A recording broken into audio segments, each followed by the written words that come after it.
warahmatullahi wabarakatuh. Jadi kami akan membentangkan tentang isu keruntuhan akhlak. Nama saya Fariz Zafran bin Farizal dan di sebelah saya adalah Nur Tasnim. Ini adalah Muhammad Adam Syahid dan di hujung sana ialah Nuril Aina. Jadi untuk kita mulakan sesi ini, saya ingin bertanya soalan kepada Tasnim. Tasnim, apakah itu hiburan?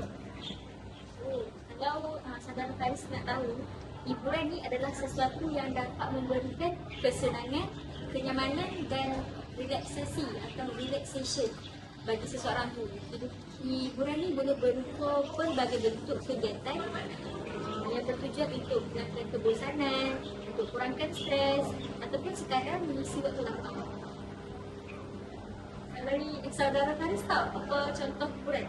Kalau contoh hiburan yang saya tahu sebelum ini ialah pertunjukan seni seperti teater, konsert muzik atau tarian, filem dari siri TV, menonton filem atau acara televisyen, bersukan atau berolahraga seperti penonton ataupun peserta, bermain sukan pun adalah satu hiburan. Dia tak penting pun, tapi main tu mata-mata untuk seronok. Bermain permainan atas talian atau permainan papan, mendengar muzik, menikmati pelbagai genre muzik, dan akhir sekali membaca buku, makalah, artikel atas talian ataupun komik. Benda tu pun boleh buat kita terhibur.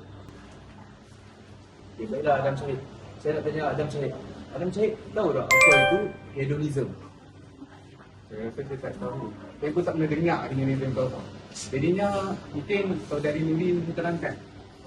Hedonism. Saya pernah mendengar dalam artikel mengatakan bahawa hedonism merupakan satu falsafah hidup atau pegangan yang menekankan atau bertujuan untuk hidup hanya untuk bersukaria dan untuk kesenangan peribadi. Maksudnya mereka tolak sekeras-kerasnya rasa sakit ataupun rasa sedih. Mereka berusaha sedaya upaya untuk mencari keseronokan dari diri mereka, sama ada rasa, pendengaran, pergerakan dan lain-lain. Apa bentuk-bentuk hedonism yang ada? Hedonism ada 3 bentuk. Yang pertama etika, yang kedua psikologi dan terakhir sekali existential. Okay. Dari segi etika, hedonism ialah tindakan yang dapat memaksimumkan kebahagiaan. Contohnya, saudara Faris kan suka bermain sukan lempar cakra. Ya, betul. Kalau main saja sudah tentu tidak seronok kan? Betul. Kita perlu menang satu pertandingan untuk kita rasa valid keseronokan kita itu. Itu dari segi etika. Kalau dari segi psikologi pula, manusia secara semula jadi didorong untuk mencari kesenangan. Okey, kalau kita bermain sukan tetapi kita tiada alatan yang cukup, sudah tentu kita berasa sedih. Sebab orang lain ada peralatan tapi kita tak ada. Untuk berlatih lah semua. Ya, jadi bila kita ada peralatan, kita ada sokongan terutamanya daripada ibu bapa, itu adalah sokongan psikologi yang mungkin boleh menjadi hedonism kepada seseorang individu itu. Akhir sekali existential, iaitu menekankan pencarian kebahagiaan yang bersifat peribadi dan subjektif. Maksudnya tak tertumpu kepada sukan sahaja, tak tertumpu kepada melayan video online sahaja. Mungkin saudara Faris hobinya bermain permainan sukan, tetapi cara dia melepaskan stres, cara dia berhibur adalah dengan mencari seseorang kawan lelaki ataupun perempuan. Jadinya apa yang saya dapat simpulkan daripada saudari Tasnim dan saudari Nuri ini, antara perbezaan hiburan dan hedonism ni ialah hiburan ni lebih kepada merujuk kepada aktiviti ataupun media yang memberikan kegembiraan, kesenangan atau keseronokan kepada diri kita. Biasanya dia dalam bentuk yang lebih ringan ataupun lebih sosial. Contoh yang saya berikan ialah macam contoh bersantai, menonton filem, bermain permainan. Jadinya hiburan ni adalah salah satu cara untuk mencari kesenangan dalam kehidupan. Berbeza pula dengan hedonism, iaitu adalah dia lebih kepada falsafah hidup yang lebih luas, yang menganggap pencarian kesenangan sebagai tujuan utama kehidupan. Jadinya hedonism ini lebih menekankan bahawa seseorang harus sentiasa mencari kenikmatan dalam setiap aspek hidupnya, yang kadang-kadang boleh membawa kepada pendekatan yang lebih egoistik dan individualistik. Kita dah faham apa beza hedonism dan juga hiburan. Hedonism ni dia macam satu falsafah tujuan, dan hiburan tu adalah apa yang hedonism nak. Sekarang ni kita akan berkongsi cara-cara mengatasi hiburan melampau ataupun sifat hedonism ini. Okey, yang pertama, kita sebagai orang Islam, kita perlulah menanamkan nilai taqwa, iaitu takut kepada Allah. Jadi di sini ialah kita apabila kita mengikut apa yang Allah mahukan, kita melarang apa yang Allah kita tidak melakukan apa yang Allah larang, jadi kita akan mengelakkan daripada perkara-perkara yang melalaikan, yakni maksiat dan hiburan yang melampau. Jadi untuk yang kedua, kita perlu menerapkan konsep keseimbangan, yakni wasatiyah dalam kehidupan. Kita bukanlah bermakna kalau kita tak mau berhibur tu, kita perlu tolak hiburan. Bukannya bermakna kita ni tidak boleh langsung menerima apa-apa hiburan, tetapi kita perlu berseimbang dengan agama. Takkanlah kita nak bahagia di dunia tapi di akhirat kita merana. Macam tu lah. Jadi kat sini ada sambungan. Saya perlu berpendapat melalui Al-Quran dan As-Sunnah ni, Islam dia mendorong kita untuk melakukan perkara kebaikan, lebih khususnya kepada ibadah dan dakwah. Islam ni dia nak kita dapat kebaikan bukan untuk diri kita saja, tetapi untuk orang lain juga. Nabi bersabda, khairun nasi anfa'uhum linnas. Sebaik-baik amalan adalah amalan yang paling bermanfaat. Hiburan yang melibatkan ilmu, dakwah dan aktiviti yang membangunkan jasmani dan rohani seseorang itu, seperti sukan, seni Islam, membaca buku yang bermanfaat, itulah contoh-contoh yang bukan je dapat bagi manfaat kat diri kita, tapi bagi manfaat dekat orang lain juga. Seterusnya, melalui Al-Quran dan As-Sunnah ni, Islam dia menyuruh kita untuk mengawal diri daripada perkara negatif, maksudnya hiburan yang terlampau negatif. Dia Al-Quran dan As-Sunnah ni memberi panduan yang jelas supaya kita menjaga diri kita dari pengaruh yang buruk. Allah berfirman dalam surah Al-Baqarah ayat 168 yang bermaksud, dan janganlah kamu mengikuti langkah-langkah syaitan. Sesungguhnya syaitan itu adalah musuh bagi kamu yang nyata. Hedonism yang melampaui seringkali dikaitkan dengan pengaruh negatif seperti arak, perjudian, pornografi atau hiburan yang melalaikan. Sebaliknya, Islam ini dia mengingatkan umatnya untuk menjauhi perkara-perkara yang boleh merosakkan jiwa dan mengarah kepada perbuatan yang haram. Jadi, melalui Al-Quran dan As-Sunnah ini kita dapat membangun kesedaran tentang batasan-batasan yang perlu kita jaga sewaktu kita nak berhibur. Bagaimana pula dengan rakan semua?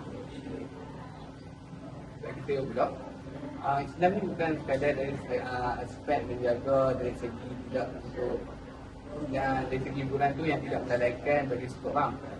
Islam juga mengajar kita untuk bersederhana dalam setiap perkara. Jadinya sebagaimana hadis yang diriwayatkan oleh Al-Bukhari yang bermaksud, sebaik-baik perkara adalah yang sederhana.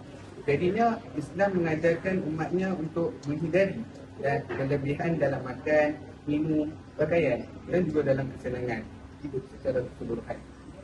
Dan seterusnya, Islam juga mengajar kita untuk mengamalkan konsep zuhud, iaitu bagaimana yang diriwayatkan oleh Nabi SAW yang bermaksud, jadilah kamu di dunia seolah-olah kamu orang asing atau seorang musafir. Jadinya Islam ni mengajar kita untuk tidak terlalu tergila-gila ataupun terikat dengan perkara duniawi tersebut. Ini adalah sikap yang tidak terlalu Jadinya Islam ni tidak terlalu bergantung kepada kekayaan dan kesenangan semata-mata. Dia lebih kepada kesederhanaan dari segi di dunia dan juga di akhirat. Jadi ini apa pendapat? Selain itu, saya berpendapat Islam juga menurut temannya mencontohi Rasulullah SAW dalam kehidupan seharian. Lagipun Rasulullah kan terkenal dengan sifat kesederhanaannya. Jadi ketika mengikuti sifat-sifat mudah yang ditonjolkan oleh Rasulullah SAW, sudah tentu Islam dapat membawa imej yang baik kepada penganut-penganut yang lain serta mengurangkan kecurangan kepemilihan dalam hidup umatnya. Tambahan pula, kita sebagai wanita kan rasmi ada satu hadis yang Rasulullah bersabda yang membawa maksud dunia adalah perhiasan, dari sebaik-baik perhiasan adalah wanita solehah. Selain itu, Islam juga menggalakkan umatnya agar mengingatkan akan kematian. Sebab itulah kita digalakkan untuk melawat orang yang telah meninggal dunia supaya kita sedar apa tujuan hidup kita sebenarnya. Hidup kita ni tak lama pun, lama-lama kita akan tertanam pun.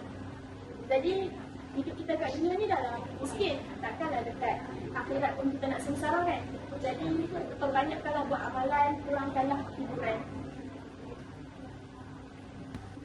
Baiklah, terima kasih Nuril atas penjelasan yang sangat-sangat lekat di jiwa lah kita katakan. Jadi kita akan berubah sesi ke sesi tanya dan jawab, iaitu Q&A. Baiklah, soalan pertama daripada saya berbunyi. Pada pendapat kamu, apakah isu hiburan yang melampau yang sering dikaitkan dengan remaja?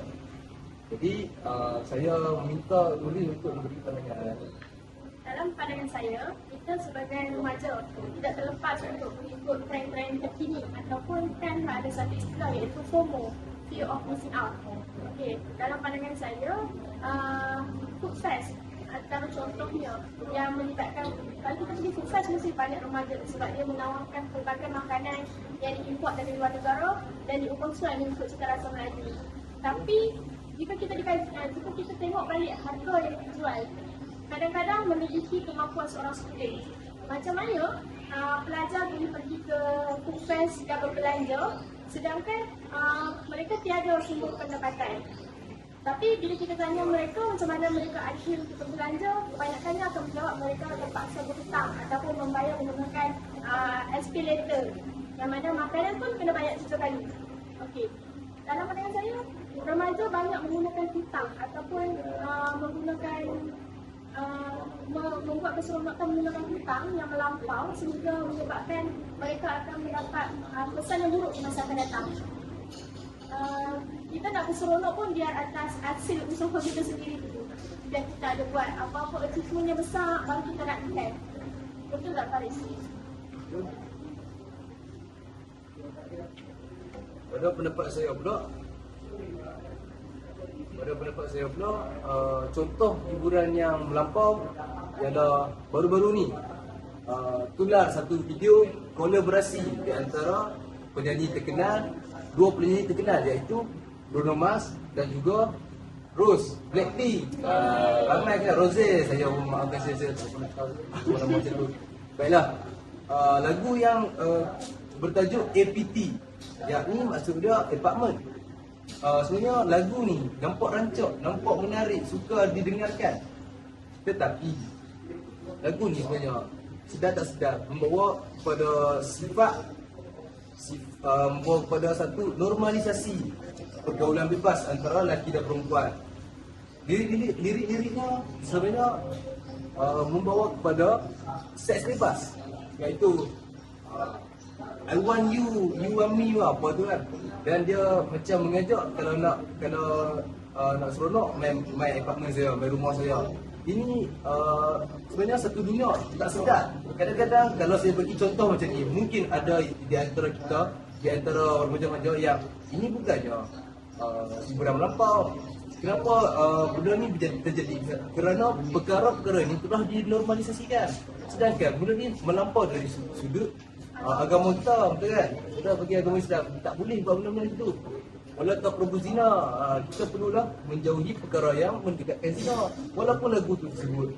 Sedangkan semua lagu dengar saja. Kalau ada orang yang menghayati lagu tu, orang Kedah kata pedih balik. Jadi kita perlulah berwaspada. Lagu tu jujur lah, saya sebagai remaja dan juga manusia yang normal pun saya pun suka dengar. Tambah Rosa tu cantik. Jadi itulah benda yang kita perlulah elakkan. Bukannya ni lagu yang pertama benda macam ni. Jadi apa lagi contoh lagu-lagu yang agak melampau yang kalian tahu? Lagu Skechers tu, yang macam TV tu. Skechers. Skechers. Lagi dia kan tanya. Lagu Ed Sheeran, Shape of Shape of You tu lagu Magnet and Pull lah apa lah. Kenal saya tu. Ada apa cadangan?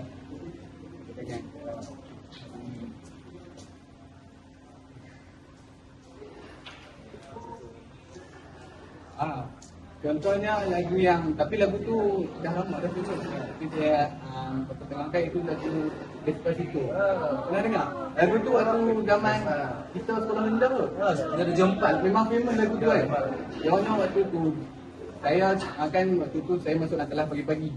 Kira waktu tu, patutnya waktu tu kita boleh lah nak baca buku tu, tapi waktu saya masuk tu rakan-rakan saya semua pakai nyanyi lagu tu secara beramai-ramai. Kan lagu tu lirik dia dalam bahasa apa? Spanish. Spanish. Kawan-kawan saya ni, dia nyanyi tapi saya tanya mereka, tahu tak lirik lagu tu? Mereka tak tahu. Jadinya lirik lagu tu bila saya search, dia lebih ke arah lucah. Lebih maksud yang lucah. Macam tu lah sekarang agenda-agenda untuk nak bagi lagu viral, bagi lah lucah orang dengar. Jadi ada lagi perkongsian hiburan nampak. Baru-baru ni kan kita kan dah bulan 8 ke bulan 3 kita masuk Kota Bayangkanya, kayu yang masuk bulan 8 kan. Kan lepas ada minggu orientasi. Ya hari minggu lah, minggu orientasi yang hari last sebelum habis tu kan. Kan setiap you kan mesti ada satu malam atau orang panggil malam kebudayaan lah, malam gala ataupun malam berlutut lah. Okay. Setengah you di Malaysia ni, pada malam lah orientasi tu, mereka ada buat satu macam konser macam nyanyi-nyanyi. Apa benda tu taklah nak dikatakan teruk, buat konser boleh lah, tapi yang jadi teruk dengan benda tu bercampuran antara lelaki dan perempuan. Bercampur satu mereka pula bersukaria macam macam dunia tak kiamat, macam lupa dunia ni, orang kata apa, tak ingat dunia, tak ingat dunia. Mereka ni berseronok tak ingat dunia sampai pukul 1, 2, 3 pagi. Lepas tu bila time subuh pula gajah.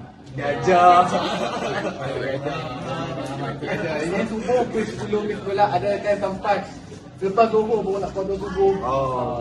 Itu kita tak tahu. Jadi ada lagi tadi? Pada saya pula yang selalu dikaitkan dengan remaja ni, mestilah telefon. Penggunaan telefon yang secara berlebihan. Saya nak share pengalaman saya sendiri. Saya pun overuse juga phone ni. Sama lah. Ya. Waktu mid sem hari tu, ajar saya tengok movie. Satu TV apa pun tak buat. Jadi itulah saya rasa benda yang sangat melampau-lampau. Sampai kan data habis. Ya. Jadi saya rasa sebagai seorang remaja ni, mereka perlu kontrol lah apa yang mereka buat tu. TV yang ditugaskan oleh Syarul pun mereka tak buat. Saya kata kat diri saya. Sudah sama kali pun. Ya. Pun sedap tak sedap, kita guna terlalu nampak. Saya pun sampai tak ingat lah yang bila kita nak bincang ni pun yang sama-sama sentuh. Sampai macam tu sekali lah. Okey, jadi ada soalan yang selain daripada Nuri Aina. Apa soalan yang nak ditujukan kepada kamu? Kalau kita tengah berbincang pasal hiburan ni kan, pada pandangan kalian, apakah peranan yang boleh dilakukan oleh pihak institusi pendidikan dalam membendung masalah ini? Yalah, pelajar kan selalunya tak kalau sekolah rendah pula nak berikut berlebihan. Selalunya dia berdekat sekolah menengah dan institusi pendidikan ataupun universiti pendidikan awam dan universiti pendidikan swasta. Apa pendapat kalian? Bagi saya lah, kalau berkaitan dengan isu isu hedonism ni ataupun hiburan yang melampau ni, dia lebih kepada keagamaan lah bagi saya. Jadi cara nak mengatasi daripada isu ni lebih akan jadi lebih teruk ialah kita setiap institusi tu perlu perlu menambah dari segi aspek keagamaan.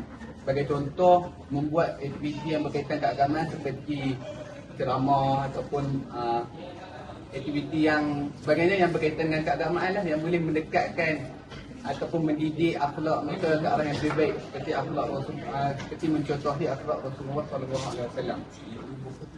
Dan pihak institusi ini juga bukan sekadar boleh orang kata apa, boleh menambah pula keagamaan tersebut, menambah pendidikan keagamaan. Mereka juga boleh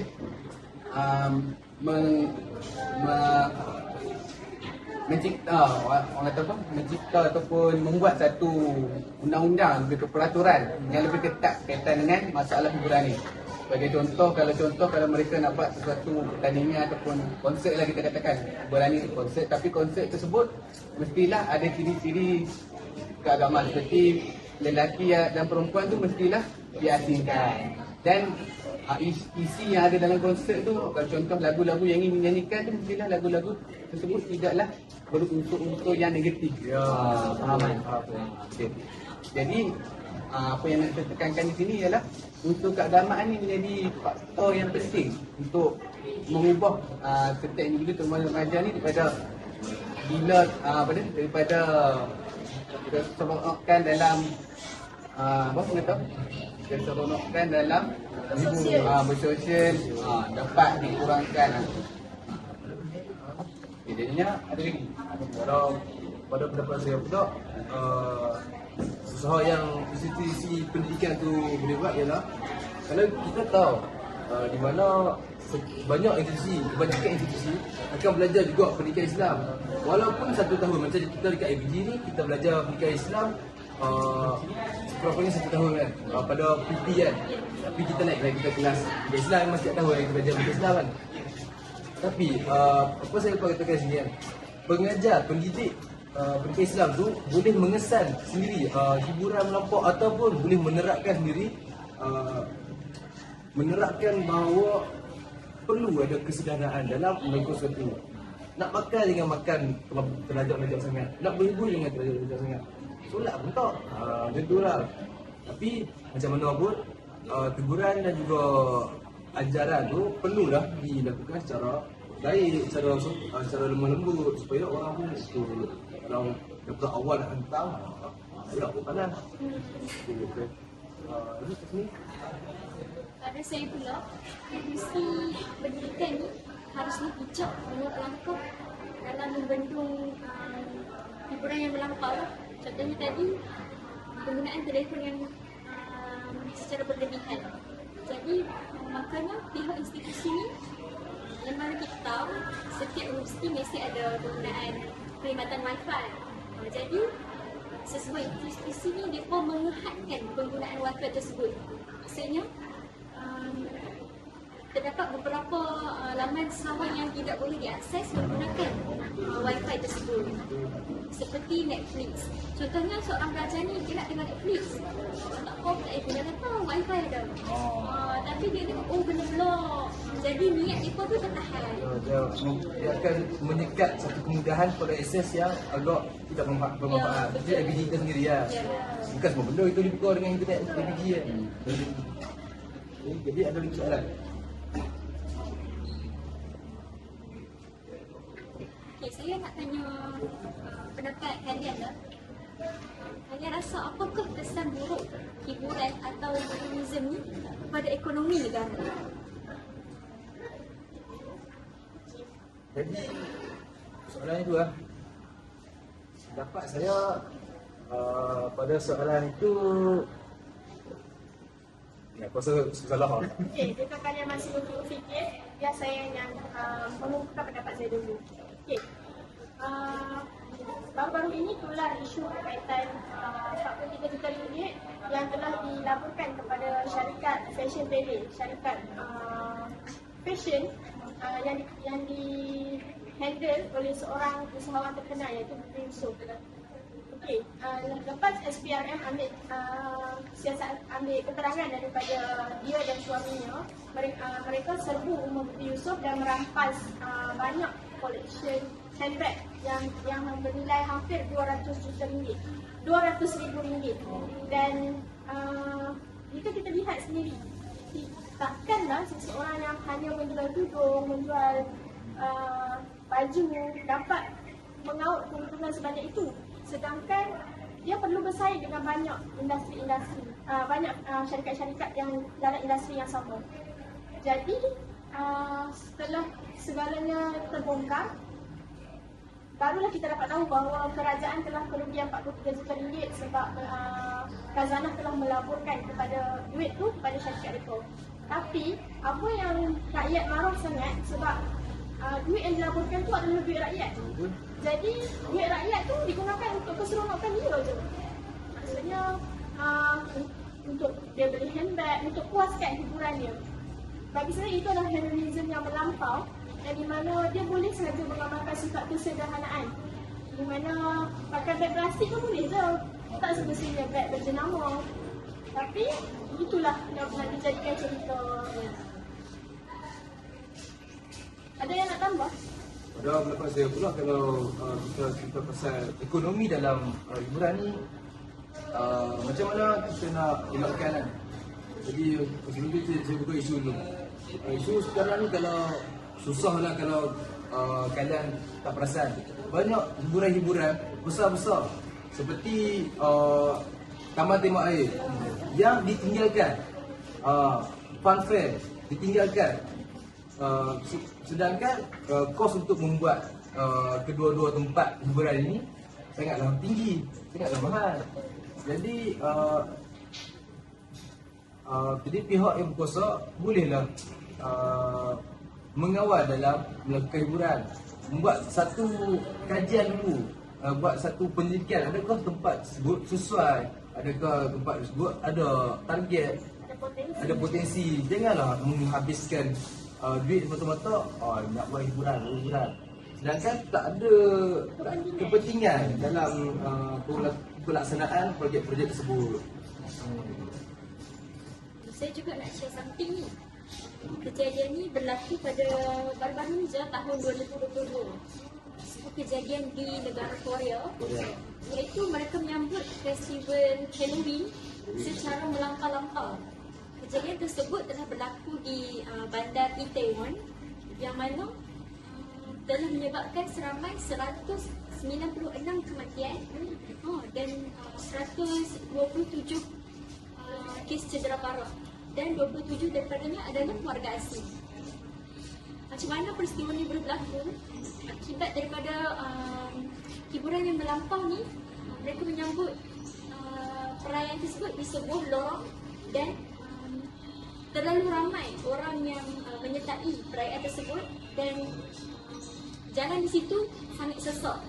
Apabila orang belakang tolak, jadi Terlalu crowded. terlalu crowded dan dipijak-pijak. Bila orang jatuh, dipijak.